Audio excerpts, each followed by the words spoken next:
नाही तरी गेला जन्म वाया करिता भरोहरी दुरावसी दूरी भवाची पुरी वाहवसी काही न लगे एक भावची कारण काही न लगे एक भावची कारण तुका म्हणे आन विठोबाची करिता बरोबरी दुरावसी दूरी भवाची पुरी वाहवसी विठा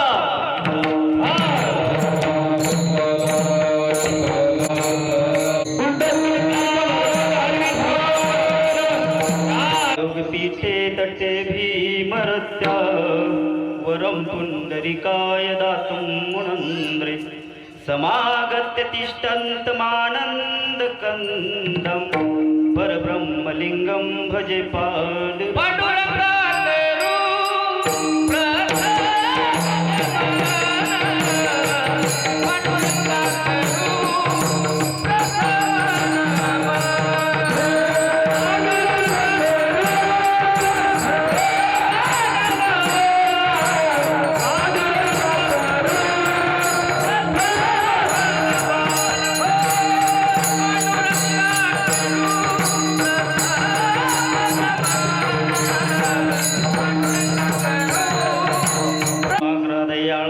तुमचा अनुग्रह लादलो पावन झालो चराचरे येई हो येई हो येई हो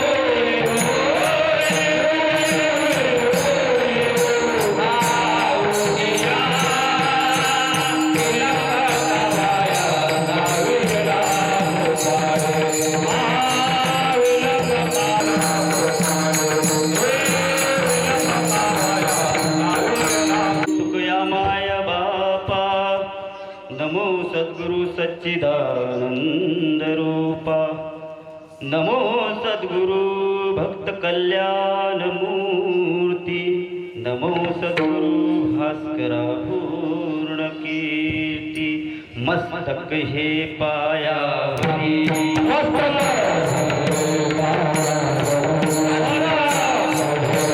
भूमी जेथे जन्मलो मी नमो कर्म भारत भूमी जिच्या सर्व कामी झिजो माझा देह प्रभु राम चरण गुरुर्ब्रह्मा गुरुर्विष्णू गुरुर्देव महेश्वरा गुरुर साक्षात परब्रह्म तस्मै श्री गुरुवे नमः.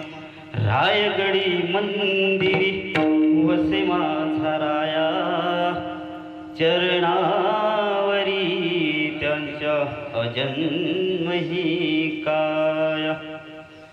जगदीश्वरांशी जोडली ज्यांची ख्याती, प्रथम वंदितो तुम्हा छत्रपती, तुम्हा छत्रपती, तुम्हा छत्रपती. कुंडली कवरदार विठ्ठल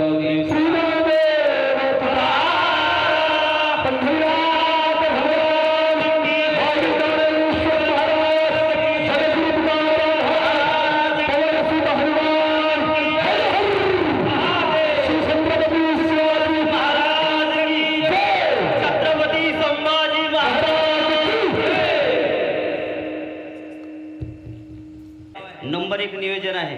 आणि अंजनी म्हणजे धार्मिक गाव आहे आणि आपल्या राजाच्या नावाचा गजर असा दणके बाद झाला पाहिजे, कारण जे झोपले त्यांना जाग आली पाहिजे. गजर घ्यायचा ना, घ्यायचा. तयार आहात? चलो बैठे बैठे सावधान. शाबास, सावधान. त्याचे मुलं राजाच्या नावाचा गजर घ्यायचा. बघा, क्षत्रिय कुलावतम भोसले कुलदीपक, मुघल रणसंहारक, स्त्री रक्षक, कुळवाडी भूषण, बहुजन प्रतिपालक, वरदवंत, कीर्तिवंत, पुण्यवंत, सामर्थ्यवंत, श्री श्री श्री छत्रपती शिवाजी महाराज की जय. छत्रपती संभाजी महाराज की जय. आता आवाज आला सर. सरांचं गाव आहे आमच्या, चांगलं धार्मिक गाव आहे. आवाजाला चांगला कानठळ्या बसल्या, घरी गेले त्यांच्या बिन. तर बघा, प्रस्तुत प्राप्त प्रसंगी कीर्तनरूपी सेवेकरता निवडलेला अभंग, त्यागमूर्ती, वैराग्यमूर्ती, देहूनिवासी, वैकुंठवासी, पंचवेद निर्माते, वरदवंत, कीर्तिवंत, मूर्तिवंत, सामर्थवंत, संत, शांत आणि श्रीमंत, जगदाधारक, जगदुधारक, जगदवंदनीय, जगद्गुरु, संत श्री तुकाराम महाराजांचा आहे. विठ्ठल. कीर्तनरूपी सेवेला सुरुवात करण्यापूर्वी कार्यक्रमाचा परिहार देणं इथे उभे राहिल्या वक्त्याचं एक कर्तव्य आहे. परिहार म्हणजे कार्यक्रम कशानिमित्तानं आहे, कार्यक्रम कशाचा आहे हे तुम्हा सर्वांना माहीत आहे, परंतु सांगणं हे माझं कर्तव्य आहे. कशाप्रमाणे माहिती तुम्हाला? तशी आमच्या गावची मुलगी तुमच्या गावात दिली, नवरी आमच्या गावची, नवरदेव तुमच्या गावचा. नवरदेवाचं नाव तुम्हाला माहीत असतं, गाव माहीत असतं, तो वाढला इथे, कळला इथे, लहानचा मोठा इथे झाला, तरी तुम्ही आमच्या गावची मुलगी आली की या बाया तिला म्हणतात, घे बाई नाव. तिच्या तोंडून नाव ऐकायची, बायांना असं असे, घे बाई मंजुळा, मंजुळा नाव घे. तसं जसं नवरीच्या तोंडातून नवरदेवाचं नाव ऐकलं तुम्हाला आवडतं आणि तिचं कर्तव्य असतं सांगणं, तसं इथे उभे राहिलेल्या वक्त्यांचं, महाराजांचं एक कर्तव्य आहे की हा कार्यक्रम कशानिमित्त आहे, त्याला म्हणतात परिहार. तर अंजनी अशा धार्मिक गावामध्ये अखंड हरिनाम सप्ताहाचे आयोजन, मोठा भव्यदिव्य कार्यक्रम. वाटते पहिलंच वर्ष आहे का सर? पहिलं वर्ष आणि एवढं जबरदस्त नियोजन, खरोखर डोळ्याचे पारणं फेडणारं नियोजन आहे. या कार्यक्रमामध्ये, या कार्यक्रमाला उभं करण्यासाठी ज्या गावकऱ्यांनी सहकार्य केलं, सार्वजनिक कार्यक्रम आहे, त्यास प्रथम सर्व गावकऱ्यांचे धन्यवाद व्यक्त करतो, त्यांच्या चरणी नतमस्तक होतो. या कार्यक्रमामध्ये अनेक धार्मिक कार्यक्रम आहेत, काकडा आहे, रामकथा आहे, पारायण आहे, हरिकीर्तन आहे. या भव्यदिव्य कार्यक्रमामध्ये सुंदरशी अशी रामकथा सुरू आहे. रामकथा प्रवक्ते आदरणीय हरिभक्त पारायण कृष्णाजी महाराज मोरे यांच्या सुमधुर अमृततुल्य वाणीतून आपण सुंदरशी कथा आजपासून आता श्रवण करणार आहात. खूप गोड कथा महाराज सांगतात. महाराजाबद्दल काय सांगावं, खूप ज्ञानी महान व्यक्तिमत्व आहे. आता त्यांच्या पुढे मी कीर्तन करणार, ते बहुतेक हजर नसतील काही कारणामुळे, तर त्यांची सुद्धा धन्यवाद व्यक्त करतो, त्यांच्या चरणी नतमस्तक होतो. तसेच या कार्यक्रमाचं आयोजन नियोजन ज्या आयोजकांनी नियोजकांनी केलं त्यांच्यासुद्धा चरणी नतमस्तक होतो आणि त्यांना धन्यवाद व्यक्त करतो. कारण कोणत्याही कार्यक्रमाचं नियोजन करणं सोपी गोष्ट नाही. काही सार्वजनिक नियोजन असतं, आपल्याला आपल्या घरचं नियोजन होत नाही सरळ. बायको एक म्हणते तर पोरगी एक म्हणते, पोरगा एक म्हणते तर माय एक म्हणते. हे नियोजन करता करता नाकीन न येतात आणि सर्व गावाचं नियोजन करणं. नियोजक आयोजक मंडळीला सर्वप्रथम धन्यवाद करतो आणि त्यांच्या चरणी नतमस्तक होतो. तसेच या कार्यक्रमासाठी मी नतमस्तक होतो, त्यांचेसुद्धा धन्यवाद व्यक्त करतो. तसेच आमचे संतोष भाऊ ताल सम्राट वाहक, माझ्यासमोर वाहक आहेत, भीती वाटते, परंतु त्यांचा माझा परिचय असल्यामुळे काही भीतीचं कारण नाही. तर आमचे पकवाद वादक आणि भजनी मंडळी यांच्या चरणी नतमस्तक होतो. कारण ही मंडळी आहे म्हणूनच कार्यक्रमाला शान आहे. ही जी मंडळी आहे यांच्याबद्दल दोन शब्द सांगावे असे मला वाटतात. ही जी मंडळी आहे हेच आहेत खरे संत. यांच्यामुळेच संतांचे विचार आहेत जिवंत. परंतु यांनाच नाही येथे मान, हीच मोठी आहे खंत, हीच मोठी आहे खंत. अरे या मंडळीला, ही जर मंडळी नसली तर तुमचा हरिपाठ होतो का, काकडा होतो का, कीर्तनात हे नसले तर काहीच खरं नाही. महाराज लोकांचं आमच्यासारख्या आम्हाला काय नाही. इथं बांधला फेटा, मारल्या चाटा, उपटल्या नोटा, धरल्या घरच्या वाटा. परंतु ही जी मंडळी आहे ना, हे दोघं जण, हे वादक आणि सर्व भजनी मंडळ यांच्यामुळे शान आहे. परंतु यांना एवढा मान नाही. महाराजाला जेवढा मान आहे, महाराज आले की आपण कसं या या या महाराज या बसा.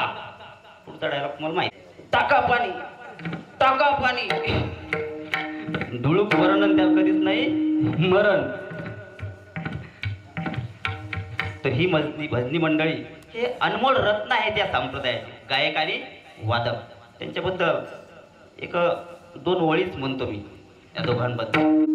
हे अनमोल रतन आहे, अनमोल रतन. तर त्यांच्यासाठी दोन ओळी एक गीतच सादर करतो की ओ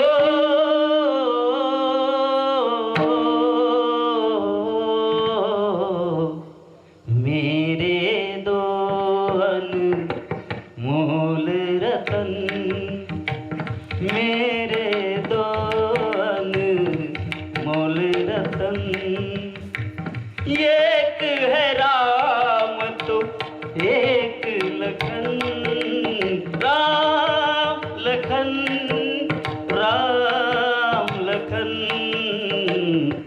मेरे दो अनमोल रतन. खरोखर रतन आहे गायक आणि वादक, यांच्याशिवाय काही खरं नाही. त्यानंतर या कार्यक्रमामध्ये ज्यांच्यामुळे मला संधी मिळाली माझ्यासारख्या नवीन माणसाला, ते आमचे मामा सन्माननीय B.S.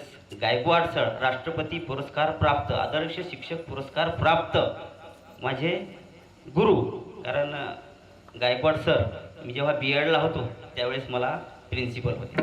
तर खरोखर जसं कॉलेजमध्ये त्यांचं नियोजन होतं, इथं तसंच त्यांचं नियोजन आहे. जसा कॉलेजमध्ये दरारा होता, इथे त्यांचा दरारा आहे. गायकवाड सरांचं खूप नियोजन चांगलं. जोपर्यंत ते होते तोपर्यंत कॉलेज म्हणजे कॉलेजच होतं. आणि 2-4 वेळेस त्यांनी मला झापलं सुद्धा. आता कॉलेजचे दिवस, कॉलेज कुमार, जॅकेट आणि पाकीट आणि बाल आणि ताल आणि बूट आणि सुट. आणि मग मी B.Edला गायकवाड सरच्या समोरून एकदा गेलो, म्हणे का रे देशमुख, तू काय पिक्चरच्या शूटिंगला आला काय शिक्षक व्हायला आला? सरला डायलॉग माहिती सर म्हटले होते. खरोखर सरांचं जबरदस्त नियोजन आहे. दोघांमुळे या कार्यक्रमात माझ्यासारख्या माणसाला एक संधी मिळाली, त्याबद्दल दोघांच्या चरणी नतमस्तक होतो आणि त्यांचे धन्यवाद व्यक्त करतो.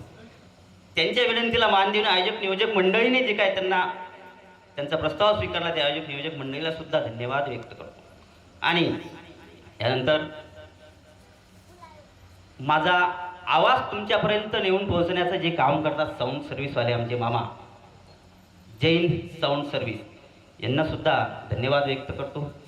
त्यानंतर शूटिंग घेणारे आमचे ऋषी भाऊ सुमटकर यांची सुद्धा धन्यवाद व्यक्त करतो.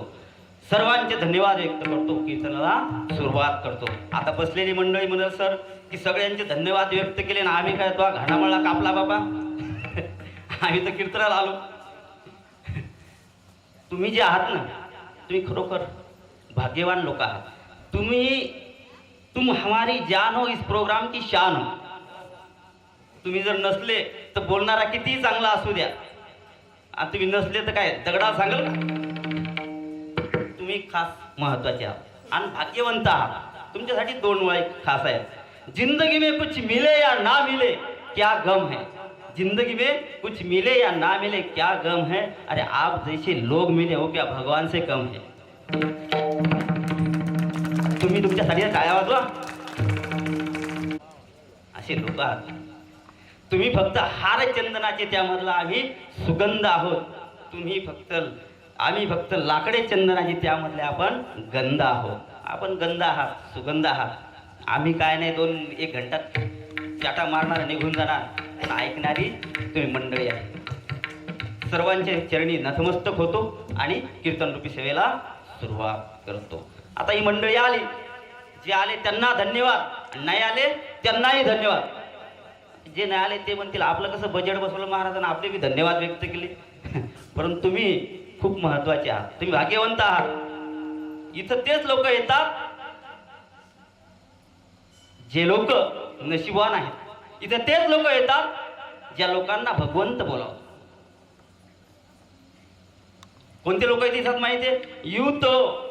यूं तो जीने के लिए सब खाते हैं लेकिन कुछ ही लोग हैं जो दूसरे को खिलाते हैं. कुछ ही लोग हैं जो दूसरों को खिलाते हैं. अरे इस प्रोग्राम में वही लोग आते हैं जिन्हें यहाँ भगवान बुलाते हैं. जिन्हें यहाँ भगवान बुलाते हैं. बजाव टाई तुमच्यासाठी. खरोखर तुम्ही आलात, कार्यक्रमाची शान वाढवली. तुमच्या याचरणी नतमस्तक होतो. तर आता काय झालं माहिती का, जे लोक त्यांनाही आमचे काही महाराज लोक गुपचूप बसू देत नाही. नवीन महाराजांना सबक काही काय ते म्हणतात तुम्ही बोलायचं मी बोलायचं दोघा मिळून करायचं कीर्तन आणि हात वर करा. कोणी म्हणते पाय वर करा, कोणी म्हणते टाळ्या वाजवा. असं नवीन महाराजांना लावलं. मग नवीन आता मी नवीन आहे. मी एका ठिकाणी काय केलं की मला वाटलं या नवीन महाराजांसारखं करा. वाजवा टाळ्या म्हटलं. भजनी मंडळ म्हणजे कुठे बसले लोकांना त्यांनी टाळ्या वाजवल्याच नाही. म्हटलं जो टाळ्या वाजवणार नाही त्याला पुढचा जन्म टाळ्या वाजवणाराचा भेटेल.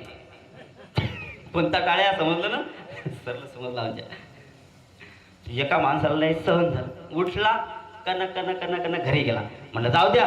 गेला तर गेला, जाऊ द्या. मग भजनी मंडळ म्हणे महाराज तुम्ही तसं नव्हतं म्हणायला पाहिजे. म्हणलं काय झालं जाऊ द्या ना, बाकीचे लोक बसलेले. एक गेला मग काय झालं, जाऊ द्या. गेला तर गेला. मग भजने कीर्तन झालं म्हणे महाराज तुम्ही तसं नव्हतं म्हणायला पाहिजे. म्हणलं झालं काय. अहो म्हणलं आहे कोण तो म्हणे कोणीच नाही. म्हणलं मग जाऊ द्या ना. अहो म्हणे तो कोणीच नाही पण तुमच्या कीर्तनाचं पाकिट त्याच्याकडे आहे. तेव्हापासून कोणाला आपण म्हणलं नाही टाळ्या वाजवा आणि काहीच नाही. आपल्याकडून सबसिडी जसं बसा वाटले बसा, पाय ताणून बसा, झोपा. फक्त झोपू नका, फक्त झोपू नका. मी असंच म्हणलं कसे बसा. मग एक आजोबा आले बसले बसले. मग मी म्हणलं काय आपल्या कीर्तनात काही टाळ्या वाजवायची आवश्यकता नाही. म्हणून लागले घोरायला. मी म्हणतो तुकाराम महाराज असे म्हणतात, आजोबा करते.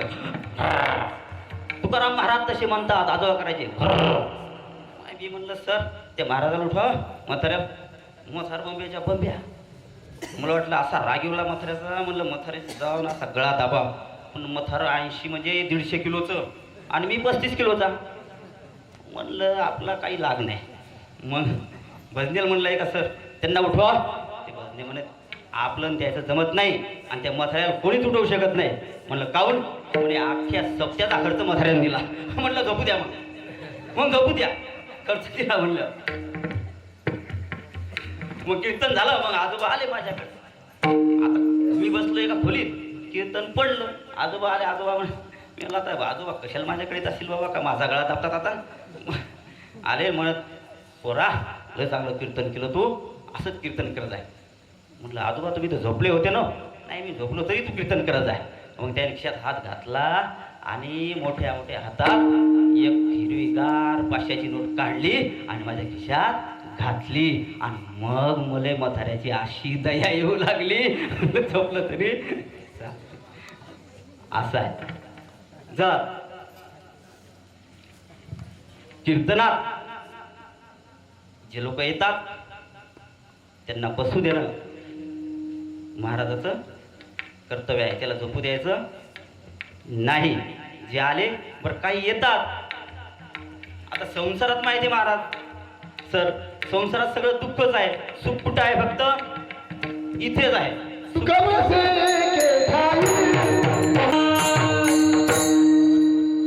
आले काही जण हे काय वाकडं तोंड करून बसतात. तुमच्यावर का कर्ज आहे का? असू द्या कर्ज. ज्याच्यावर कर्ज तोच खरा मर्द. आपल्यावर काय कर्ज आहे सर? काहीच कर्ज नाही. 1 लाख रुपये 1.5 लाख रुपये. या देशाला खूप लोकांनी लुटलं. विजय माल्या, नीरव मोदी करोडो अब्ज रुपये लुटून गेले. काय केलं कोण द्यायचं? आपल्या शेतकऱ्यावर असून असून कर्ज आहेत किती? 1 लाख आणि 1.5 लाख. आणि त्या कर्जासाठी आपण एवढं हे करायचं? बिलकुल घाबरायचं नाही. कारण ज्याच्यावर कर्ज तोच खरा मर्द. होऊ द्या कर्ज. आणि आता सरकारकडून कर्जमाफीची अपेक्षा करायची नाही. कारण सरला माहिती आहे सरकारवर आता मोठा बोजा पडणार नाही. कोणता? त्याला आमदाराचे घरं बांधून द्यायचे. आमदाराचे घरं बांधून द्यायचे. त्याच्यामुळं सरकारची शेतकऱ्यासाठी कोणतीच कर्जमाफी नाही. कारण आमदार बिचारे आपल्या महाराष्ट्रातले गरीब, त्यांच्यासाठी आपल्याला आता सर्व महाराष्ट्रातील लोकांना वर्गणी करावं लागेल. सरकारनं तर निर्णय घेतला घर बांधून द्यायचा. आपल्याला बी त्यांना काही मदत करावी लागेल. तर या शेतकरी, या देशाचा शेतकरी इथल्या अर्थव्यवस्थेचा कणा आहे. अर्थव्यवस्थेचा कणा आहे. परंतु इथल्या पाठीचा कणा असलेला शेतकऱ्याचा पाठीचा कणा मोडून गेलेला आहे सर. इथली व्यवस्था, शेतकरी इथल्या व्यवस्थेचं पोट भरतो, परंतु इथली व्यवस्था शेतकऱ्याचं पोट भरत नाही. परंतु कोरोनामध्ये माहिती आहे, कोरोनामध्ये काय झालं? सगळं बंद पडलं. सगळं बंद पडलं. फॅक्टऱ्या बंद, कंपन्या बंद, दुकानं बंद, व्यापार बंद, सगळं बंद. फक्त आणि फक्त माझा शेतकरी राजा सुरू होता सर. शेतकरी राजा सुरू होता. आणि शेतकऱ्याला कर्जमाफीची आवश्यकता नाही. शेतकऱ्यासाठी 2 ओळी सांगतो फक्त. सळसळते रक्त आणि काळ्या मातीचे भक्त, सळसळते रक्त आणि काळ्या मातीचे भक्त. सरकारला विनंती आहे फक्त भाव वाढून बघा. फक्त काय करा? भाव वाढून बघा. फक्त ज्या दिवशी मालाचा भाव करण्याचा अधिकार माझ्या शेतकऱ्याकडे येईल, त्या दिवशी माझा शेतकरी राजा या सरकारने सुद्धा कर्ज देईल. या सरकारने सुद्धा कर्ज देईल. त्याच्या ज्यांना समजलं त्यांनी टाळ्या वाजवल्या. तर या सरकारकडून कोणतीही अपेक्षा करायची नाही. तर आजचा अभंग संत तुकाराम महाराजांचा आहे. अभंग नामपर प्रकरणातील आहे. अभंग 2 प्रकाराचा आहे. नामपर प्रकरणातील सुद्धा आहे आणि उपदेशपर प्रकरणातील सुद्धा आहे. तो आपल्याला कसा घ्यायचा ते आपल्यावर अवलंबून आहे. तर आज आपण पहिला दिवस म्हणजे मंगलाचरण असतं. मंगलाचरण म्हणजे भगवंताचं नाव. सर्वात मंगल काय आहे? भगवंताचं नाव. मंगलात मंगल नाम, खऱ्यात खरे नाम, बऱ्यात बरे नाम आणि मोठ्यात मोठे नाम. नाम किती मोठं आहे? ज्ञानेश्वर महाराजांनी सांगितलं.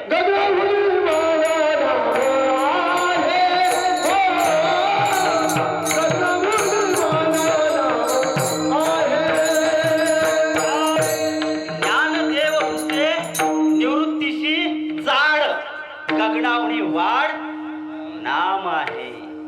गगनापेक्षाही मोठं नाम आहे निवृत्तीनाथ. ज्ञानदेव माऊलींनी निवृत्तीनाथांना प्रश्न केला की निवृत्तीनाथा, या जगामध्ये मोठं काय आहे? ज्ञानदेव माऊली म्हणतात जगाचा कर्ता मोठा असेल, जगाचा परमात्मा मोठा असेल, परंतु निवृत्तीनाथ म्हणतात नाही माऊली, या जगाचा कर्ता मोठा आहे, परंतु कर्त्या सुद्धा आहे, परमात्म्या सुद्धा आहे, परमात्म्यापेक्षाही मोठं काय आहे तर त्याचं नाव आहे. त्याचं नाव याच्यामध्ये किती ताकद आहे ते भगवान परमात्माला सुद्धा माहिती नाही. तुझ्या नामाचा महिमा तुला ना कळे मेघश्यामा. भगवंताला सुद्धा त्याच्या नावाचा महिमा माहित नाही. ज्ञानदेवाने निवृत्तीनाथांना प्रश्न केला. प्रश्न असा असावा की त्यामध्ये काहीतरी हित असावं. काय प्रश्न केला की जगामध्ये सर्वात मोठं काय? निवृत्तीनाथांनी सांगितलं नाव आहे. कशाचं नाव आहे? भगवान परमात्म्याचं नाव आहे. तसा प्रश्न आपल्याला पडायला पाहिजे. आपल्याला कोणते प्रश्न पडतात? आपल्याला काही घेणं न देणं, कंदील लावून येणं आणि येड्याच्या खिशाले 3-3 पेनं, असे प्रश्न आपल्याला पडतात. एकानं मला प्रश्न केला, सर महाराज त्याच्या घरी नेलं आणि मला केळ खायला दिलं. आपले प्रश्न कोणते आहेत सांगा, मी सांगतो ते. आपले म्हणजे एक तुच्छ प्रश्न, केळ खायला दिलं म्हणजे महाराज केळाच्या वरून टरफल कसे काय? म्हटलं बा टरफल असतात, टरफलाशिवाय केळ कसं? नाही नाही तुम्ही महाराज तुम्ही ठोस उत्तर द्या. म्हटलं टरफल तर असतात बाबा. म्हटलं तू असं कर, चहा आण. आता त्याच्या शब्दात त्याला उत्तर द्यायचं होतं. याला शास्त्रीय भाषेत म्हणतात मुस्टल कोटी न्याय. मुस्टल कोटी न्याय म्हणजे त्याच्या हाताने त्याच्या थोबाडीत मारायची, त्याच्या हाताने त्याच्या थोबाडीत मारायची. मुस्टल कोटी न्याय म्हणजे राजस्थानात उंट आहे आणि उंटाच्या पाठीवर लाकडं टाकतात आणि जेव्हा उंटाला तर असा चढ लागला की चालत नाही, तेच लाकूड घ्यायचं आणि त्याच्या पाठीत मारतात. मग त्याला उंस्टर कोटी न्याय म्हणतात. मग त्याच्याच शब्दात त्याला उत्तर द्यायचं होतं. म्हणलं चहा आणला चहा. म्हणलं फक्त चहाचा म्हणजे चहाच म्हणजे म्हणलं चहा म्हणजे चहाचे म्हणे बिना कपाचा. म्हणे बिना कपाचा चहा कसा आहे? म्हटलं बिना कपाचा चहा पाहिजेत. मग म्हणे नाही महाराज येऊ शकत नाही. मग म्हटलं टरफलाशिवाय केळ येऊ शकते का? म्हणे नाही, माझं चुकलं. आपले असे प्रश्न असतात, काही घेणं न देणं आणि कंदील लावून येणं. काहीला प्रश्न पडतो किंवा सलमान खानचं लग्न का होत नाही? आपल्याला काय करायचं लग्न? आपल्या लग्नाचा निर्णय 40-40 वर्ष झाले, थोडे ते छिंडून राहिले आणि सलमान खानच्या लग्नाचं काय करायचं आपलं? त्याला का कमी आहे का? एका मागं एक, त्याच्या मागं 17 हिरोईन. सलमान खानचं लग्न का नाही होत? अरे तो या लग्नाचं पाय 40 वर्षाचा झाला, कोणी पोरगी दाखवून नाही राहिला अजून. काहीला प्रश्न पडते मग झालं बा ऐश्वर्याचं लग्न. अरे होते ना बाबा, आपली बहीण घरात पडली बिन लग्न, तिच्या विचार करायचा झालं बा ऐश्वर्याचं लग्न. तुच्छ प्रश्न असतात. मी एका लहान मुलाने आपल्या बहिणीला प्रश्न केला. आपले प्रश्न सांगतो, संसारिक प्रश्न. तिचं लग्न झालं आणि आता विदाईचा कार्यक्रम सुरू झाला. विदाईचा कार्यक्रम म्हणल्यावर सगळं इमोशनल काम असतं, सगळं लढापडा.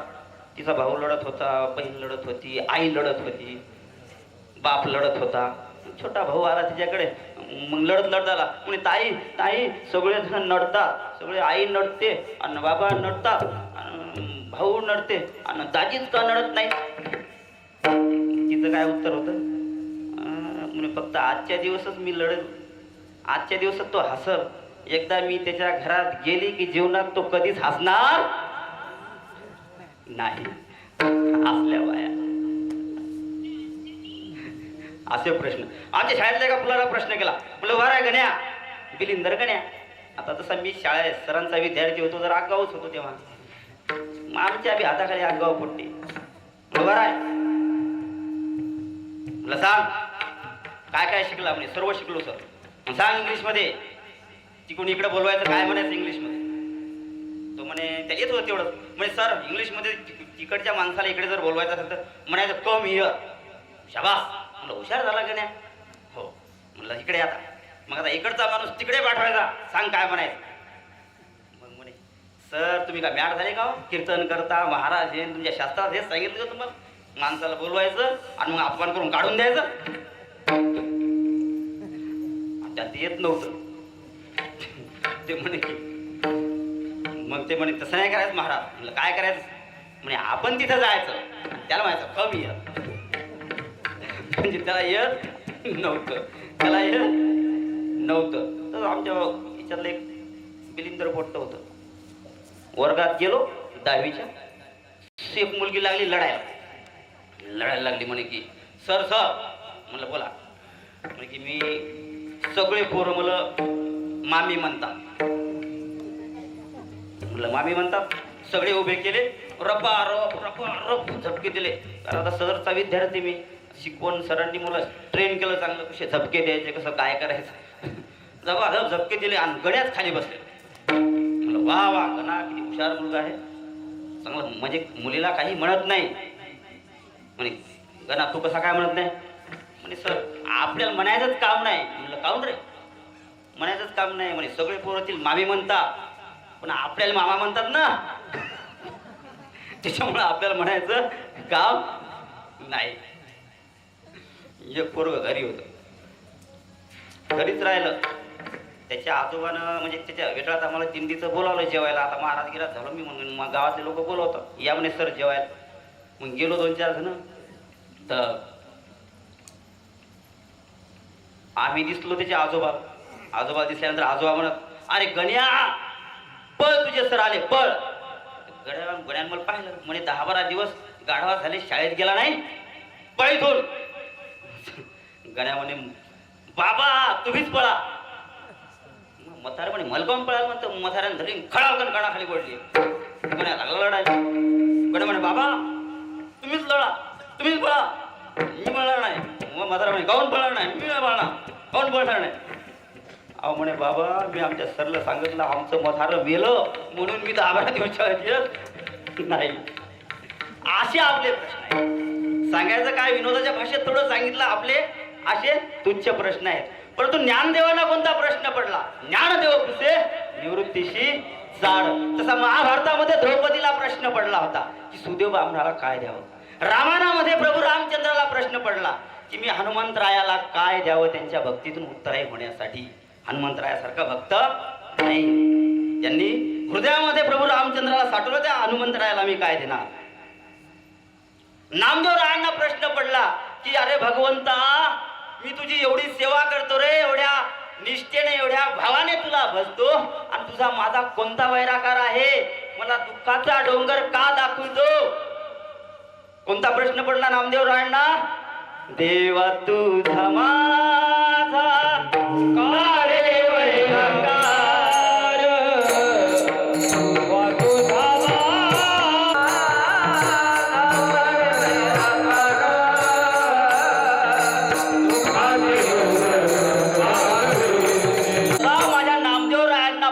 पडला की देवा तुझा माझा का वैराकार आहे. तसाच माझ्या तुकोबरायांना प्रश्न पडला.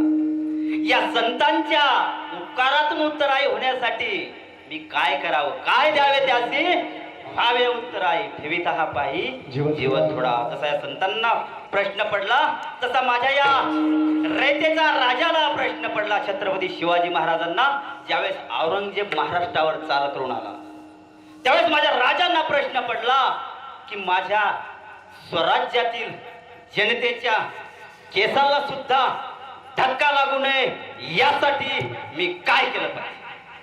हा माझ्या राजांना प्रश्न पडला. त्यावेळेस माझ्या राजांनी काय केलं माहिती तुम्हाला? पुरंदरचा तह केला आणि औरंगजेबांना पुरंदरसह 23 किल्ले त्यांना दिले. परंतु एकच प्रश्न राजापुढे होता की माझ्या स्वराज्यातील माया बहिणीला, माझ्या स्वराज्यातील जनतेच्या केसाला सुद्धा धक्का लागला पाहिजे नाही. म्हणून जगामध्ये एकच राजा असा होऊन गेला की त्या राजाला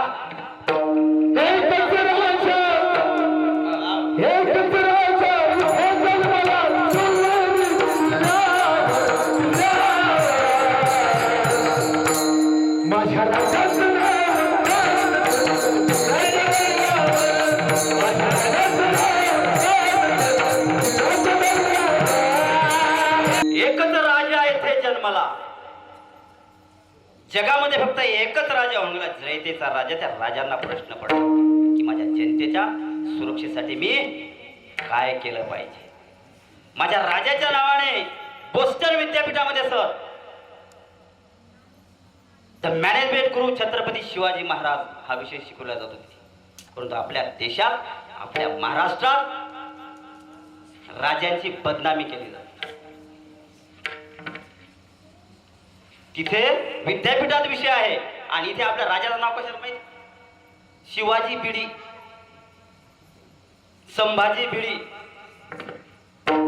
या महाराष्ट्रात महापुरुषांचे नाव, संतांचे नाव कशाला माहिती? शिवाजी बिडी. आपले लोक महाराष्ट्रातले फुरफुर वडतात. काही वाटत नाही आपल्याला की शिवाजी महाराजाच्या नावाने बिडी आहे, संभाजी महाराजाच्या नावाने बिडी आहे. तुकाराम पोल्ट्री फार्म, तुकाराम महाराजांच्या नावाने पोल्ट्री फार्म. तुकाराम महाराज का अंडे विकत होते? Maharashtra chicken shop. अरे महाराष्ट्र म्हणजे साधासुद्धा महाराष्ट्र नाही.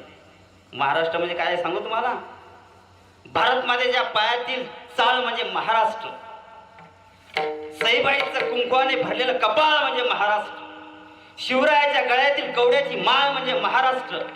छत्रपती शंभू बाळ म्हणजे महाराष्ट्र. लावणीत वाजणारी नाळ म्हणजे महाराष्ट्र. तुकोबाच्या कीर्तनातील टाळ म्हणजे महाराष्ट्र आणि वारकऱ्याच्या गळ्यातील माळ म्हणजे महाराष्ट्र. आणि या महाराष्ट्राचं नाव mutton shop, Maharashtra mutton shop. लाज वाटायला पाहिजे आपल्याला. महाराष्ट्र मटन शॉप आणि मोठ्या लगे विनगिन करून जातो आपण. ते पावशे आणलं काळ्या पडणी. काय लोक आपण महाराष्ट्रात राहतो आपण. अरे ज्या लोकांनी या महाराष्ट्रासाठी प्राण दिले अशा लोकांचे वंशज आहोत आपण. म्हणून छत्रपती शिवाजी महाराजांच्या बाबतीत म्हणतात, आले किती आणि गेले किती, इथे कोणाचीच नाही गंती. कित्येकांची इथे झाली माती, परंतु जगात उरले फक्त तुमचे आमचे सर्वांचे शिवछत्रपती, शिवछत्रपती आणि शिवछत्रपती.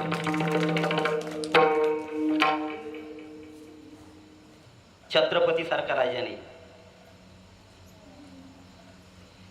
आणि त्यांचे नाव पिढीला नुसतंच पोकळ तुतार्या फुकल्या जातात. मराठी अस्मितेच्या नावाने पोकळ तुतार्या फुकल्या जातात. महाराष्ट्रात येथे संभाजी आणि शिवाजीच्या नावाने बिड्या विकल्या जातात. अरे दोष द्यायचा कोणाला? ते तर बिड्या विक्या आहेत, परंतु ज्यांनी करायचा निषेध ते तर बिड्या फुक्या आहेत. ते तर बिड्या फुक्या आहेत. मस्त बिड्या फुकतो संभाजी आणि शिवाजीच्या नावाने.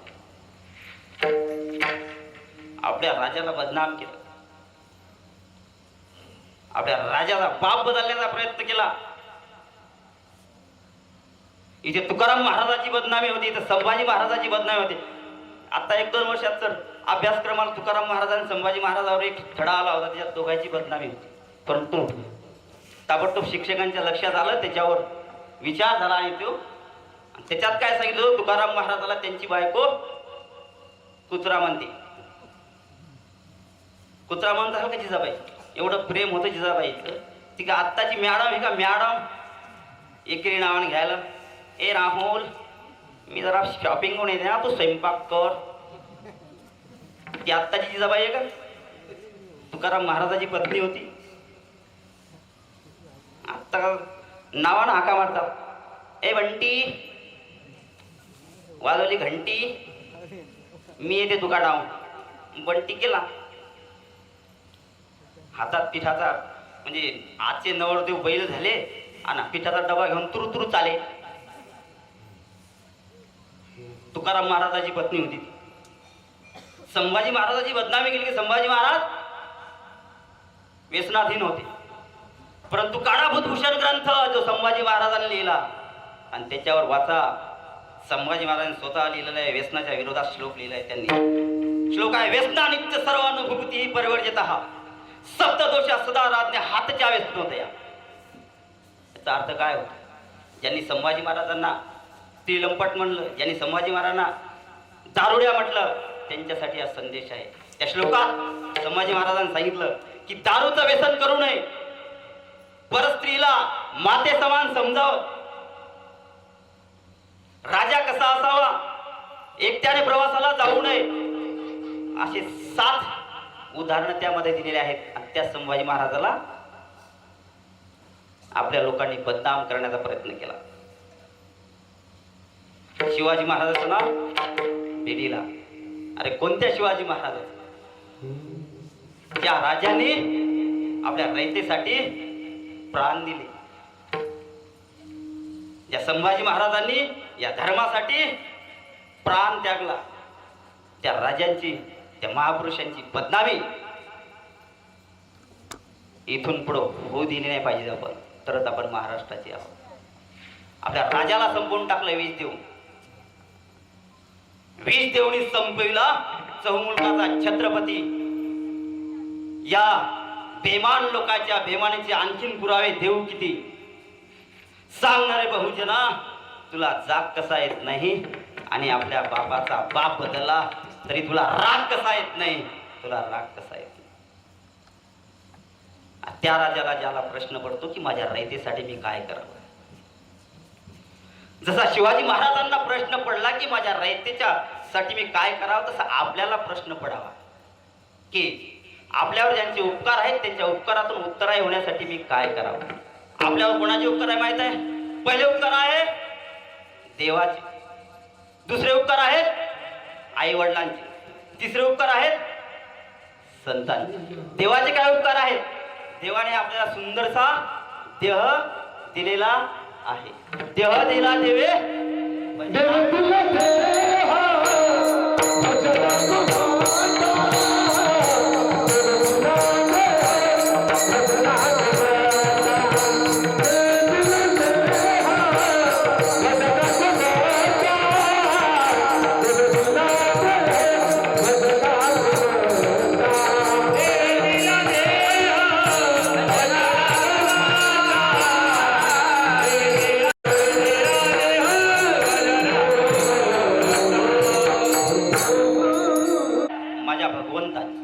ज्याने आपला सुंदरसा असा देह दिला, त्याच्या उपकारातून उत्तराय होण्यासाठी आपण काय करावं?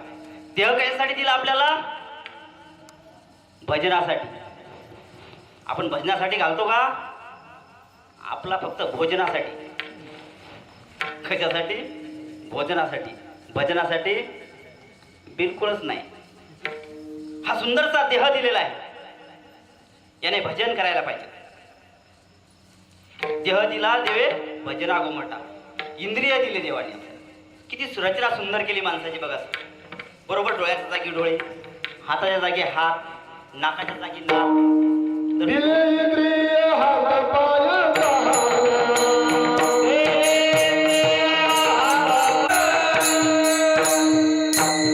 हात पाय कान. अरे या देवाने इंद्रिय दिले, त्या देवाचं नाव घ्यायला पाहिजे. नुसते आपल्या आता बायाचं बघा, एक नथ जर केली बायाने, नथ सोन्यासाठी बाया खूप आसुसलेल्या असतात. एक नथ जर केली नवऱ्यानं तर नवऱ्याचं नाव घेते, बाई आमच्या त्याने नथ केली, तिळ सक्रातीलेच आणली, मेहकरले गेले, गाडीवरून पडले, हात मोडला तरी पण घेऊन आले. एक नथ केली, साधी नथ. त्यावर कबीर महाराज म्हणतात, अरे नथनी दी जिस यार ने उसको सिमरत बारंबार, नाग दिया जिस भगवान ने उसको भूल गई नार. अरे ज्यानं नाग दिलं त्याला भुलून गेल्या. आणि मेकडा एवढी नथ नाही गेली तर नवऱ्याचं नाव, आणि नाकच नसतं दिलं तर नाक नाही.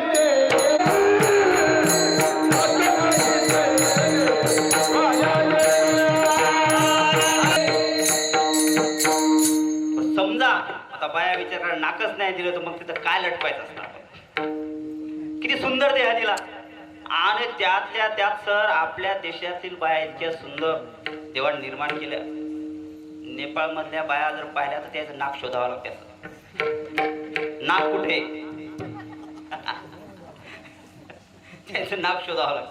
पण आपल्या बाया खूप सुंदर, म्हणजे भारतीय माणूस सुंदर देवाने निर्माण केले. सरांना माहिती आहे. मुंडोधरी रावणाची पत्नी एवढी सुंदर होती, एवढी सुंदर होती, तर एखाद्या झाडाखाली गेली फुलाच्या तर झाडाला फुलं यायची. आणि आपल्या पाया एवढ्या सुंदर एखाद्या तुरीच्या झाडाकडून गेल्या तर तुरीच्या शेंगा साप, तुरीच्या शेंगा साप, सुंदरसा देह दिला भगवंताने. तर खरंच हे तोंड आपल्याला मागून दिलं असत, कसे जेवलो असतो आपण. दोन माणसं मागे एक मागे लागला असता, बाबा माझ्या तोंडात घाल इकडून, नाक जर इकडून दिला असतं कानाकडे. म्हणून या भगवंताचे उपकार आहेत आपल्यावर. म्हणून असा देह दिला तो कळायला पाहिजे कशासाठी दिला, तो कळला पाहिजे. आपण मनुष्य आहोत, आपल्याला कळलं पाहिजे पाणीपुरीवर गेल्यावर गिलासाला साखळ्या का असतात. आपण एवढे शिकले सवरलो तरी साखळी बांधून ठेवावं लागते पाणीपुरीवाल्याला, कारण चोरून नेण्याची भीती असते. चोट्टे आपण चोट्टे. अरे ज्यानं पाणी प्यायला दिलं आपल्याला त्याचा गिलास चोरून आणतो आपण. बाईच्या जर कानात झुमके असले तर अशी अशी मान हलवून सांगते, माझ्या भावाने केले, माझ्या भावाने केले. हा हा, भावाला बॅलन्स टाकायला पैसे नाही, भावांकडून केले. चोट्ट्या इकडचा माल दाबायचा झुमके करून आणते आणि माझ्या भावाने केले. आमच्या घरी तसाच प्रकार आहे बरं, म्हणून सांगून राहिलो. तुम्ही मसाल तुम्ही कसं काय, तुम्ही तसे आम्ही नीट बसा मामी, आमच्या घरी तेच. आपल्याला कळालं पाहिजे भगवंताने देह कायसाठी दिला, कळलं पाहिजे आपण किती दिवसासाठी आलो, काय केलं पाहिजे. एक जवाई होते, गेले सासऱ्याच्या घरी, राहू लागले. 10 दिवस झाले, 15 दिवस झाले, महिना झाला. सासऱ्याला वाटलं की काही भांडण झालं असेल मग घरी. मग सासूबाईला म्हटलं तू विचार. सासू म्हणे मी नाही विचारत, तुम्हीच विचारा. पाहुणे किती दिवस झाले इथं भाकरी ठोकून राहिलं. आता लय दिवस आले की सासू सासऱ्याला बी राग येत आहे की नाही. 1.5 दिवसाचा पायला गोड असते, महिनाभर झाला राहिला तिथं. मग सासऱ्याने विचारलं काऊ जवाई बा काही वादगीत झाले का. म्हणे नाही. काही भावकीत वाद. म्हणे नाही. काही गावकीत वाद नाही. तुमच्या आई संग वाद नाही. बरं मग तुमची म्हणजे आमच्या मुलीसोबत काही वाद. म्हणे नाही. मग इथं किती दिवस राहायचा. ते जवाई म्हणे इथं किती दिवस राहायचो म्हणजे तुमची मुलगी आमच्या घरी किती दिवस राहते, मी तुम्हाला म्हटलं का काय किती दिवस राहते म्हणून. अहो म्हणे बाबा तुमच्यासोबत लग्न करून दिलं. मग म्हणे मी का बिन लग्नात आलो का इथं, मी बी लग्न करूनच आलो ना. तर मला सांगायचं एवढं की आपण किती दिवस राहायला पाहिजे, किती दिवस खायला पाहिजे, देह दिला देवाने हे कशासाठी दिला हे आपल्याला कळायला पाहिजे. कळलं पाहिजे आपल्याला नेमकं काय करायचं. एका म्हाताऱ्याला कुत्रं चावलं. जाता जाता मंदिरावर आलं, मा पाया पडता पडता चावलं कुत्रं. गेलं म्हातारा घरी. म्हाताऱ्याला म्हणे की मला कुत्रं चावलं. म्हातारी म्हणे कुठं चावलं. म्हणे मंदिरापुढं. म्हातारी म्हणे मग जा दवाखान्यात. गेलं दवाखान्यात. म्हातारा गेलं दवाखान्यात. डॉक्टर साहेबांनी विचारलं काय झालं आजोबा. म्हणे कुत्रं चावलं. कुठं चावलं. मंदिरापुढे चावलं. डॉक्टर म्हणे अहो कुठं चावलं. मंदिरापुढे चावलं. डॉक्टर म्हणे बाबा मी तुम्हाला विचारतो कुठं चावलं. म्हातारा म्हणे बाबा तुला डॉक्टर कोण केला रे बाबा. कुठं चावलं कुठं चावलं सांगतो ना. मंदिरापुढे चावला. डॉक्टर म्हणा अहो अंगाला कुठं चावलं. ते म्हणे हे काय इकडून चावलं. डॉक्टर म्हणत अरे बाबा तुझं सांगा कुठं चावलं. आपल्याला कळालं पाहिजे. सांगायचं कशासाठी की आपल्याला काय झालं हे कळालं पाहिजे. आपल्याला देह कशासाठी दिला हा सुद्धा कळायला पाहिजे. आणि इथं आपण आलो कशासाठी हे सुद्धा कळालं पाहिजे. या भगवंताचे उपकार आहेत हे सुद्धा कळायला पाहिजेत. आपल्या आई वडिलांचे आपल्यावर उपकार आहेत हे सुद्धा आपल्याला कळायला पाहिजे. किती उपकार आहेत आई वडिलांचे. या आई वडिलांनी आपल्याला जन्म दिला. लग्नाच्या आधी माणूस लयच असते आई माझी आई माझे बाबा माझी आई माझे बाबा. शादी के माँ का लाडला शादी के अंदर और शादी के बाद बीवी का बंदर. शादी से पहले माँ तुझे सलाम, शादी के बाद जोरू का गुलाम. अरे आई वडिलांचे किती उपकार आहेत एका शब्दात सांगता येत नाही. आईचे जेवढे उपकार आहेत तेवढे वडिलांचे. परंतु काय झालं सर की अनेक कथाकार कवी असतील गीतकार असतील लेखक असतील त्यांनी आईचंच महत्त्व जास्ती सांगितलं. आई माझी मायेचा सागर. आपण घर जर बांधलं तर घरावर तो आई तुझा आशीर्वाद. गाडी घेतली आई तुझा आशीर्वाद. बंगला बांधला आई तुझा आशीर्वाद. आणि बाप का धनुर्वाद आहे का? बापाचं काहीच नाही. सर्वांनी आई सांगितली पण सर मी बाप सांगतो. कारण जेवढे आईची महती आहे तेवढीच बापाची आहे. आता दोन डोळे आहे. दोन डोळ्यात तुम्ही म्हणा बरं मला कोणता डोळा आवडतो कोणता आवडत नाही असं म्हणू शकता का? तशी आई आणि वडील आहे. आपल्याला आई दिसते. आपण लहान असताना आई आपल्या डब्यात पोळी घालते. डब्यात पोळी घालणारी आई आपल्याला दिसते. परंतु त्या पोळीची जन्माची व्यवस्था लावणारा बाप आपल्याला दिसत. आई वेळोवेळी आपल्या सोबत असते म्हणून आई आपल्याला दिसते. बाप आपल्याला दिसत नाही. आपण जेव्हा दवाखान्यात असतो जेव्हा बिमार पडतो त्यावेळेस आईच्या मांडीवर मुंडकं ठेवून आपण लढतो. आई औषध आपल्या तोंडात घालते गोळ्या आपल्या तोंडात घालते म्हणून आपल्याला आई दिसते. आपल्याला त्या आईचं माझ्यावर खूपच प्रेम आहे. परंतु आपल्या दवाखान्याचं बिल देण्यासाठी आपला बाप वनवन हिंडतो. तो वनवन हिंडणारा बाप आपल्याला दिसत नाही याची खंत वाटते. मुलगा जर पहिल्या नंबरनं पास झाला तर तो त्याचं मत व्यक्त करताना म्हणतो की माझ्या आईचं खूप योगदान आहे. आईचं जेवढं योगदान आहे तेवढं बापाचं योगदान. अरे आईनं तुला फक्त डब्बा करून दिला. आईनं तुझे कपडे धुतले पण तुझ्या डब्याची यामध्ये पोळीची व्यवस्था लावणारा बाप तो विसरला. आईने तुझे कपडे घालून दिले परंतु ते कपडे आणण्यासाठी बापाने काय काय केलं तो बाप तू विसरला. तुझ्या शिक्षणासाठी तुझ्या शिक्षणाची फी भरणारा बाप आपण विसरून गेलो. आणि पहिल्या नंबरने पास झाल्यानंतर आपण म्हणतो याच्यामध्ये माझ्या आईचा सिंहाचा वाटा आहे. खरंच बापाचं काही नाही का? बापासाठी सांगू तुम्हाला बाप रोटी है कपड़ा है मकान है. बाप रोटी है कपड़ा है मकान है. बाप नन्हे से परिंदों का बड़ा सा आसमान है. बाप है तो घर में प्रतिपल राग है. बाप से ही माँ की बिंदी और चूड़िया और सुहाग है. बाप है तो बाजार के सारे खिलौने अपने हैं. बाप है तो बच्चों के सारे सपने अपने. बाप है तो आंगन है और बाप है तो बाप से ही माँ सुहागन है. बाप है तो घर में खाने करने बेटी और रोटी है और बाप है तो ही घर में खाने के लिए रोटी है. हा बाप आहे. आता सर बापाविषयी कोणी लिहिलंच नाही.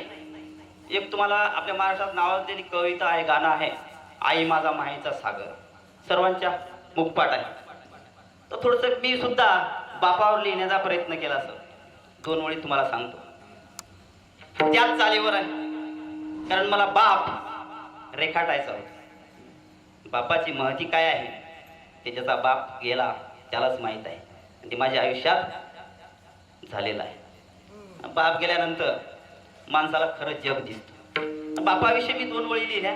ते बघा तेच गाणं त्याच गाण्याच्या आधारावर कोणीतरी लिहिलं आईविषयी. मी बापाविषयी सांगणार. तर बघा बाप माझा जीवाचा आधार केला त्याने जीवाचा उद्धार.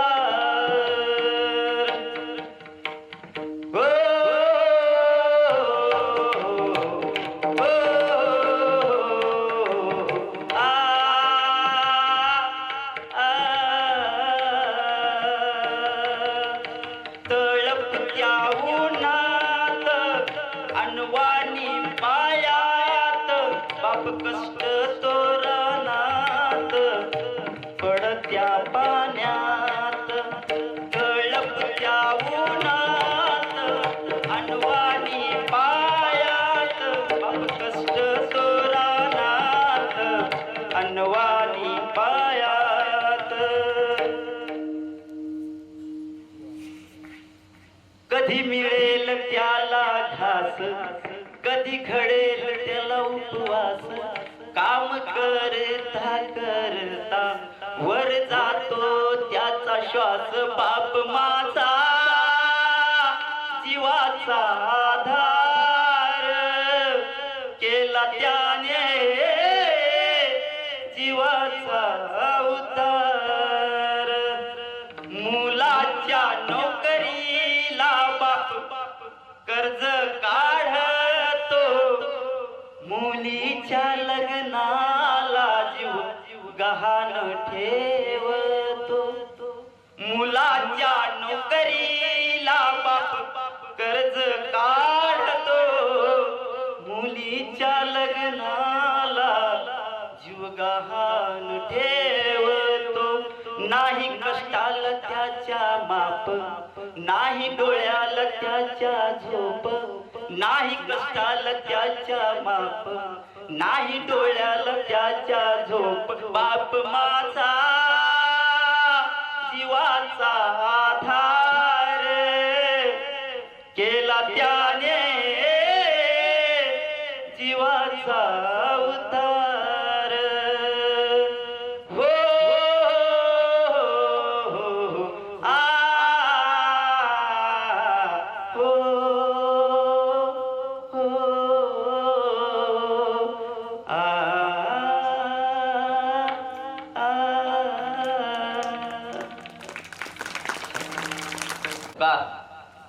बाप किती महत्वाचा आहे हे मी सांगितलं. जेवढे आईचे उपकार तेवढे वडिलांचे सुद्धा उपकार आहेत. तर तसाच प्रश्न आपल्याला प्रश्न पडायला पाहिजे, आई वडिलांच्या उपकारातून उत्तरे वाही होण्यासाठी आपण काय केलं पाहिजे. तसा प्रश्न एका साधकाने तुकाराम महाराजांना विचारला की काहो महाराज, तुम्ही म्हणता नामामध्ये एवढी ताकद आहे, नामामध्ये किती ताकद आहे? तर तुकाराम महाराज म्हणतात खूप ताकद आहे. जर तुमच्या जीवनाचं सार्थक करून घ्यायचं असेल तर तुम्ही भगवंताच्या नामाचा गजर केला पाहिजे. तर त्यांनी सांगितलं कोणतं साधन आहे? तुकाराम महाराज म्हणतात नामसंकीर्तन साधन पै सोपे जळतील पापे जन्मांतरीचे न लगती सायास जाय वनांतरा सुखे येतो घरा नारायण. इतकी ताकद नामात आहे. नामसंकीर्तन केल्यानंतर तुमच्या जीवनाचा उद्धार झाल्याशिवाय राहणार नाही. आणि हे करण्यासाठी तुम्हाला पुढे जाण्याची आवश्यकता नाही.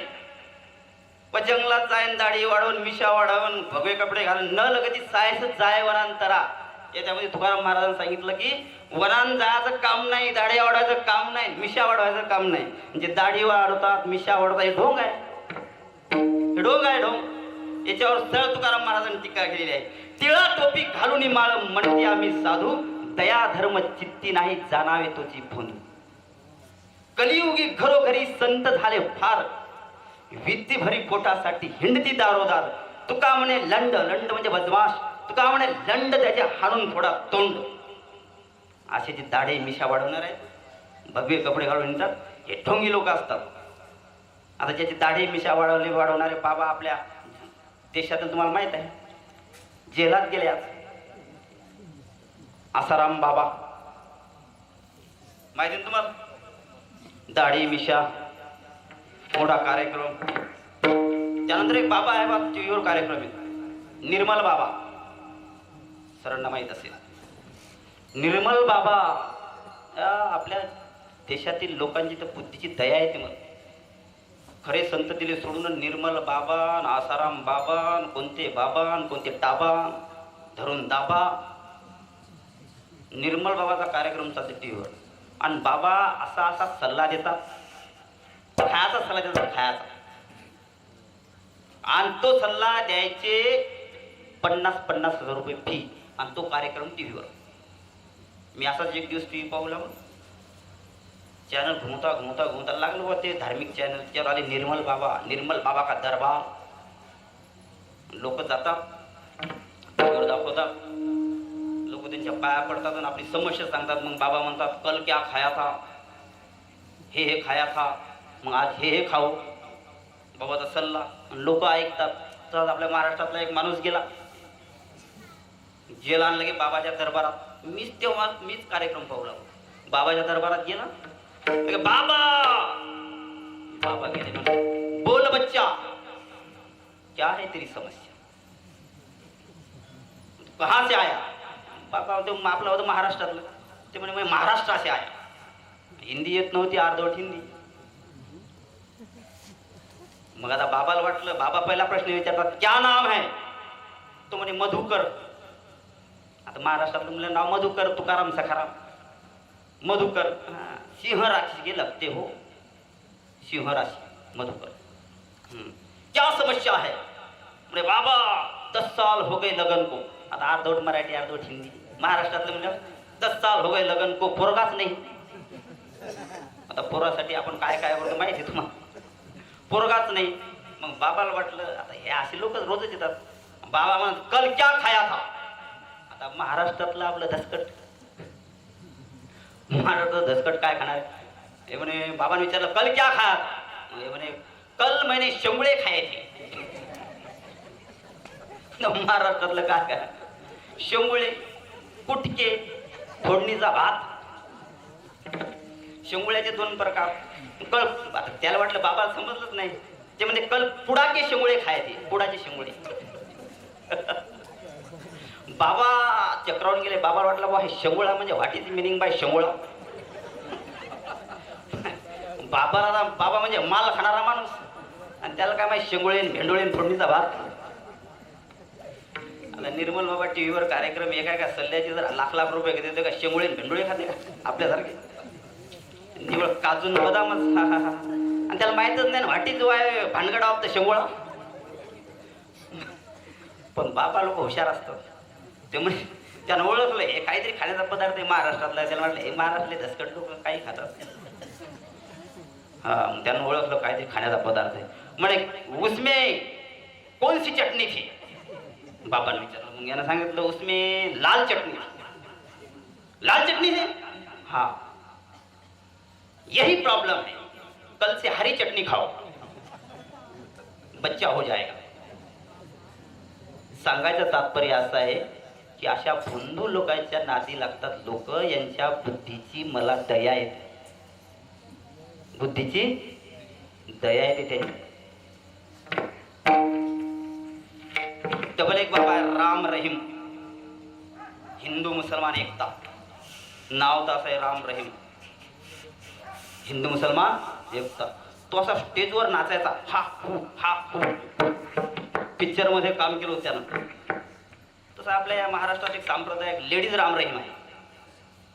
चांगल्या चांगल्या कीर्तनकार आहेत ना बरं महाराष्ट्रात. साडीवर संप्रदाय पंथाच्या नियमानुसार संस्कार संस्कृतीला धरून कीर्तन करतात. पण त्याला तारीख नाही. समाज बिन असा नखरे आहे, समाजाला असा पीस पाहिजे. हो तिला जास्त तारखी. आणि ज्या बाया चांगलं कीर्तन करतात साडी नेसून बिचारात त्यांना कमी तारखी. इथे मला सांगायचं की या भोंदू लोकांपासून तुकाराम महाराजांनी समाजाला जागृत केलं. आणि हे आपल्या अनुभवातून तुकाराम महाराज सांगतात. काय सांगतात तुकाराम महाराज. तर या भोंदू लोकाला बळी पडू नका. संसारामध्ये कितीही केलं तरी दुःखच आहे. तुम्हाला सुख प्राप्त करायचं असेल, या जीवनामध्ये मोक्ष मिळवायचा असेल तर तुम्हाला भगवंताच्या नामस्मरणाशिवाय पर्याय नाही. हे अभंगाच्या पहिल्याचे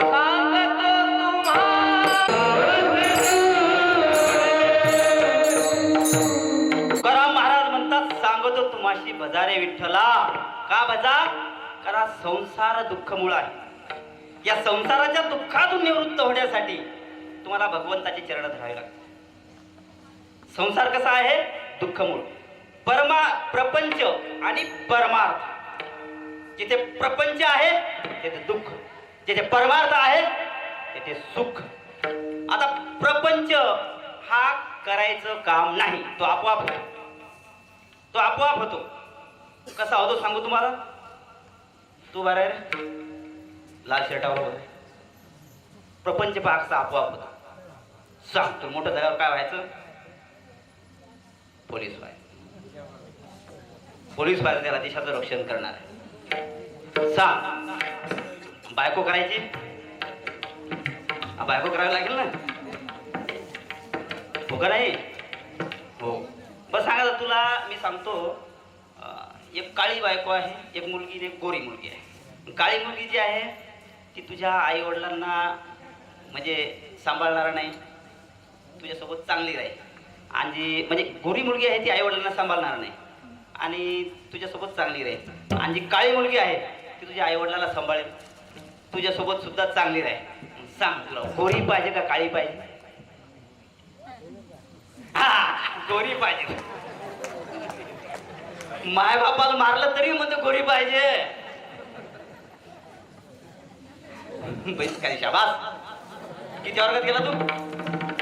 हा, चौथीत. तिसरा वर्ग शिकला का? अरे कोरोनात पास झाला ना. तिसरा वर्ग गेला शिकला. पहिलीतून डायरेक्ट चौथीत येतं. कोरोनाची कृपा. मला काय सांगायचं होतं, प्रपंच म्हणजे प्रपंच आपोआप होतो. त्याला सांगायचं काम नाही त्याला गोरी बायको पाहिजे का काळी बायको पाहिजे. प्रपंच करायचं काम नाही, तो आपोआप होतो. आता त्यानं म्हटलं गोरी पाहिजे, पण त्याला माहीतच नाही की आता सध्या काय तोडोडा चालू. सध्या तर लय लहान आहे तू. आताच बाबा काळी नाही गोरी नाही कोणतीच नाही. तू तर लहान आहे. याच्या टायमाला लोक तर बस आता काय होते सर काय माहित. याच्या टायमापर्यंत तर काय याला पाहायला मुली येतात काय करून. काळ बदलणार आहे आता. आता मुलीला पाहतो पण याला पाहायला येणार. म्हणजे जशा मुली आता ताट घेऊन यायच्या, पेला घेऊन खाली मुलगा घालून, तसं मुलगा येणार आहे. मुलगी बसेल, मुलगा येणार आहे पेला घेऊन ताट घेऊन. मग मुलगी विचारेल व्हॉट इज युअर नेम. हा म्हणजे सखाराम. ती म्हणे तू नाही पसंत मला. आता म्हणजे काळ कसा येणार आहे आता तर काळी नाही गोरी नाही. 40-40 वर्षाचे नवरदेव प्रत्येक गावात. मी तर सांगतो सर 50-100 सांधे आहे की नाही. आमच्या गावात आहेत. कोणी मुलगी दाखवून नाही राहिला. हा म्हणते गोरी पाहिजे. कुठून आणता गोरी? काळीचाच मिळणार गोरी कुठून बाबा. का झाला असं? मुलींची संख्या कमी का झाली? याला कारण आपले रीतिरिवाज. जुन्या काळात आता या आजोबाला नाही सरांना माहित आहे, हे मुलीच्या बापाला मुलाच्या बापाच्या पायावर नाक घासायचं काम पडत होतं. एवढा त्रास झाला. मुलीच्या बापाला शेत विकायचं काम पडलं, प्रॉपर्टी विकायचं काम पडलं आणि त्या नवरदेवाची भरती करायचं काम पडलं. त्यामुळे हा प्रकार आहे. म्हणून आज मुलींची संख्या कमी झाली. संख्या कमी झाली. आज दिवस बदलले ठीक आहे. आज काळ मुलीचा आलेला आहे. आता असं होईल डीएड झाला 50,000, बीएड झाला 70,000, इंजिनियर 1,00,000 रुपये आणि 12वी फुकट. यार हुंडत नाही. असं का झालं? कारण मुलींची संख्या कमी का झाली याच्या पाठीमागं आपले रीतिरिवाज आहेत. परंतु संख्या कमी होणं हे वाईट आहे. काळ मुलीचा आला ही चांगली गोष्ट आहे. परंतु ज्या पद्धतीनं मुलींची हत्या केली जाते त्या छोट्याशा बाळाचा काय दोष आहे? काही दोष नाही. ते छोटस बाळ 4 महिन्याचं पोटातून आईला आवाज देतं की आई तू मला का मारते? आई मला मारू नको. तिचा काय दोष आहे? ती मुलगी आहे तेवढा दोष आहे. त्याच्यावर सुद्धा मी एक गीत तयार केलेलं आहे. ते छोटस बाळ आईला आवाज देतं आतून, आई मला मारू नको ग आई. ती कशी म्हणते बघा, आई मला मारायची ग का तुलाच पडली घाई. बाबा मला मारायची हो का तुम्हाच पडली घाई. मी जन्म घेतल्यावरी आई तुला काहीच मागणार नाही. हे माझे आई, हे माझे आई ग. मी 4 महिन्याचा पोटात गोळा, मुलगी आहे म्हणून आई आवळते गळा. गळा आवळतानी कोठे गेला जिव्हाळा. तुझ्या रागाच्या जाळाने लागतात तुला हाक मारण्यासाठी, ते लहान बाळ पोटातलं कसं म्हणतं बघा, तुला हाक मारण्यासाठी माझा आवाज निघत नाही. ए आई, मला मारू नको ग आई. आई, मी खूप छोटी आहे गाय, का मारते तू? मला खूप वेदना होता. मी मुलगी आहे म्हणून मारते का? माझा गळा दाबताना तुझा जिव्हाळा कुठे गेला आई? आई म्हणजे मायेचा सागर म्हणता. तू सुद्धा कोणाची तरी मुलगी आहे, तू का मारतेस? नको दाबू आई गळा, नको दाबू, खूप वेदना होतात ग आई. आई आई, तुला हाक मारण्यासाठी माझा आवाज निघत नाही. मी जन्म घेतल्यावरी आई तुला काहीच मागणार नाही. मी काय केलं होत या पाप, माराया उठले मला माझे माय बाप.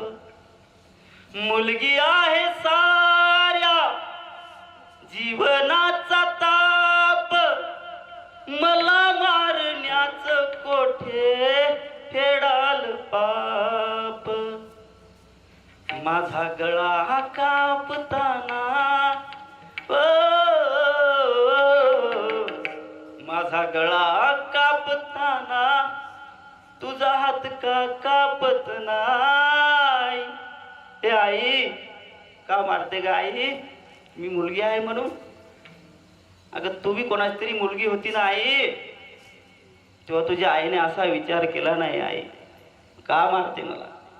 मी अजून जग पाहिलं नाही, मी अजून या जगामध्ये पाऊल सुद्धा ठेवला नाही, आणि तुम्ही या जगात यायच्या आधीच मला मारण्याचा प्रयत्न करते. आई का मारते? आई, माझा गळा कापताना तुझा हात कसा कापत नाही ग आई? थरथर. आई आई आई ग, माझा गळा कापताना तुझा हात का कापत नाही. मी जन्म घेतल्यावरी आई तुला काहीच मागणार नाही. मी जन्म घेतल्यावरी आई तुला काहीच मागणार नाही. माझे आई ग, हे माझे आई ग, हे माझे आई ग, हे माझे आई ग. का झाली मुलींची संख्या कमी? याला कारणीभूत आपण. म्हणून तुकाराम महाराज म्हणतात, या प्रपंचामध्ये कितीही करा सुख नाही. सुख कुठे आहे? तर सुख भगवंताच्या चरणाजवळ आहे. या प्रपंचामध्ये कितीही करा, म्हणजे एखाद्या घागरीला छिद्र पाडलं आणि वरून पाणी टाकलं, ते पाणी कितीही टाका तुम्ही घागर भरणार नाही. म्हणजे हा प्रपंच कधीच पूर्ण होणार नाही. म्हणून तुकाराम महाराज म्हणतात अभंगाच्या दुसऱ्या चरणामध्ये, करिता बरोबर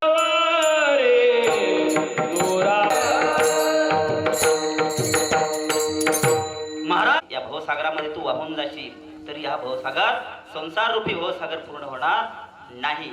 पुढे महाराज म्हणतात, ज्या सायासाने आपण प्रपंच करतो, त्या सायासाने जर आपण परमार्थ केला, त्या सायासाने जर आपण भगवंताचं नाव घेतलं, तर नक्कीच भगवंत प्राप्त होईल. सायासे करशी प्रपंच दिनेशी हरिशन भजशी कोण्या कोणी. किती सायासन करा संसार. संसार कसा आहे? लटिका व्यवहार सर्व हा संसार, वाया झार हरे विन. हा संसार लटिका आहे.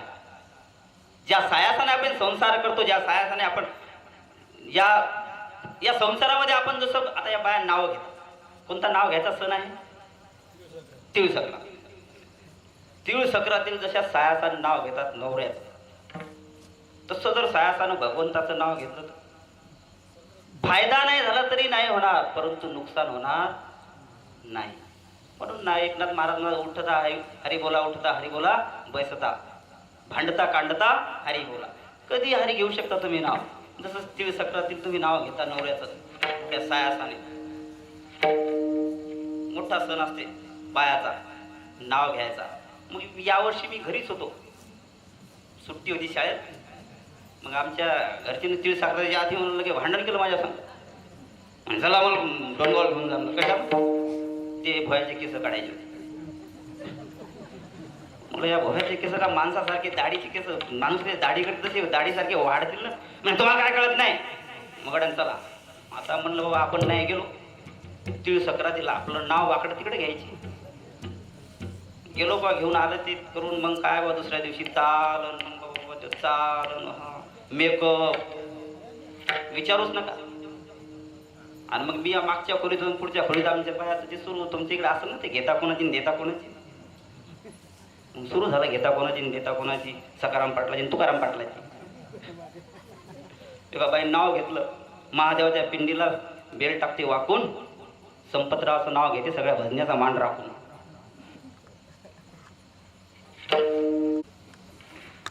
अशा नावाचा प्रकार सुरू होता. एकीने घेतलं. या जगामध्ये महान शिवरायाची आहे कीर्ती. माझे संपतराव गेले वरती पण मीच राहिले खालती. बरं तोच नसतो नाव घ्यायचा सोहळा. बऱ्याच ठिकाणी नाव घेतात. लग्नात सुद्धा नाव घेतात. एका लग्नात बायकोण मी गेलो. मग ते कन्यादान असते का, तिथं आपल्याला ते भटजी बाबा बसवतात. दोरे धरा, तांबे धरा. मग त्यात बसलो आम्ही. बसलो तर मग बायकोण मी जवळच होतो. नातेवाईकाच्या लग्नात गेलो. मग महाराज लगेच ते घेतलं की कन्यादान झालं म्हणतात घ्या नाव. आता आपल्याला कशात नाव येतं बाबा. पण महाराज कधी सोडत नाहीत नाव घेतल्याशिवाय. महाराज घ्या सर तुमचे नाव घ्या, तुम्हाला सोडत नाही तसं. म्हणलं काय नाव घ्यावं, काय नाव घ्यावं. आलं लक्षात येत. म्हणलं म्हैस बांधता बांधता वगारू सुटलं. म्हैस बांधता बांधता वगारू सुटलं आणि मीराच्या गळ्यात हात टाकला ते नशीबच सुटलं. आता तसं म्हणल्यावर बायको हा हा हा जमदग्नीचा अवतारच. गोरी बायको आपली लाल भडक झाली. अशी नागिनच फुसकाऱ्यात टाकू लागली. फुस फुस फुस. ते नागिन पिक्चर मध्ये श्रीदेवी कशी होती तशी ती झाली श्रीदेवी. मी झालो अमरीशपुरी. मैं तेरा दुश्मन तू मेरा दुश्मन. कसा फसफुस करे माय. मग तिच्यावर आला नंबर. तिला वाटलं आता आता आपल्याला याची म्हणजे आता नवऱ्यानं आपली खाटल्यावर घातली म्हणजे आता आपण काय सुद्यामध्ये नाव घ्यायचं. भटजी बाबा घ्या नाव महाराजीनबाई. आता महाराजीनबाई हरिपाठ येत नाही पण महाराजीनबाई. ते कसं असते मास्तरची बायको मास्तरीन. आता सर आहेत सरच्या मॅडमला येत नसेल काय पण नाव मास्तरीन. डॉक्टरची बायको डॉक्टरीन. आमची आई मास्तरीन होती. आमचे वडील शिक्षक होते आणि आमची आई म्हणलं कर सहित आई म्हणते लावा अंगठ्याला शाही. पण येणाऱ्या बाय म्हणतात मास्तरीन बाईचं घर. तसं मग ते महाराजांनी म्हटलं भटजीवर घ्या महाराजीनबाई नाव. मग आता चान्स आल्यावर मग सुटणार आहे का. म्हणजे गणपतीच्या उंदराले गणपतीच्या रथाले झुपले 17 उंदर. माया बापानं सगळं केलं चांगलं पण पदरात पडलंय काळं बेंद्र.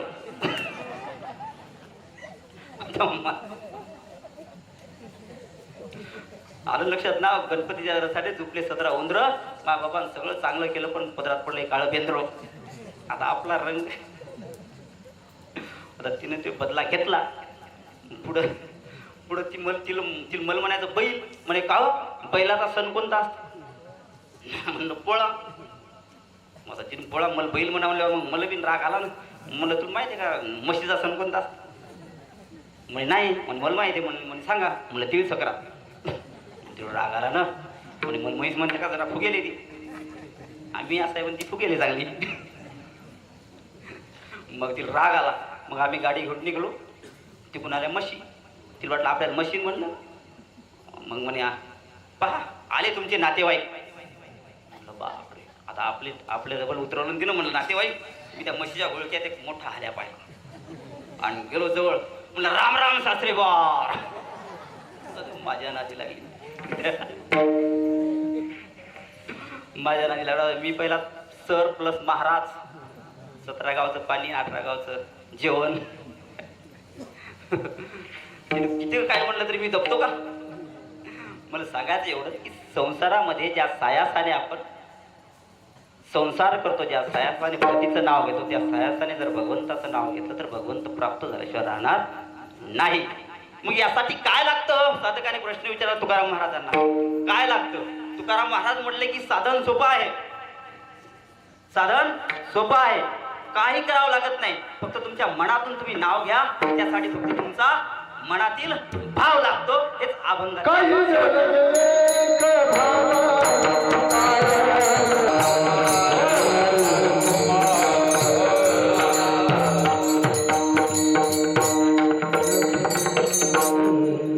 संत तुकाराम महाराज अभंगाच्या शेवटच्या चरणामध्ये म्हणतात की भगवंताची प्राप्ती करायची असेल तर भगवंताच्या नामस्मरणाशिवाय पर्याय नाही. नामस्मरण करतो हो महाराज, परंतु त्यासाठी आपल्या मनातील भाव तसा लागतो, आपल्या मनातील श्रद्धा तशी लागते, आपल्या मनातील निष्ठा तशी लागते, तरच भगवंत प्राप्त झाल्याशिवाय राहणार नाही.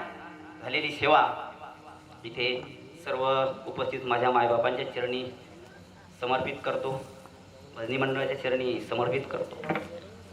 बोलण्याच्या ओघामध्ये माझ्याकडून काही कोणाचं मन दुखवलं गेलं असेल तर आपला एक लहान मुलगा म्हणून क्षमा करावी. चांगलं असेल ते घरी घेऊन जा, वाईट असेल ते इथेच सोडून द्या. आणि आईबापाची सेवा करा, देशाची सेवा करा, कुटुंबाची सेवा करा, समाजाची सेवा करा आणि सर्वात महत्त्वाचं आपल्या धर्माचं पालन करा. कारण आपल्याला सर्व संतांनी सांगितलेले आहे, धर्माचे पालन करणे पाखंड खंडन, याची करणे या काम बीज वाढवावे नाम. आपल्याला या बीजाचं नामाचं बीज वाढवायचं आहे. कशाच्या माध्यमातून? या सप्तांच्या या कीर्तनाच्या माध्यमातून. या मोठ्या ध्येयदिव्य कार्यक्रमात मला संधी दिली त्याबद्दल सरांचे, आयोजक मंडळींचे, आमच्या मामांचे, सर्व गावकऱ्यांचे मी आभार व्यक्त करतो. आणि झालेली कीर्तन सेवा सर्व सांप्रदायिक संत मायबाबांच्या चरणी अर्पण करतो आणि इथेच सेवेला पूर्ण विराम देतो. ज्ञानेश्वर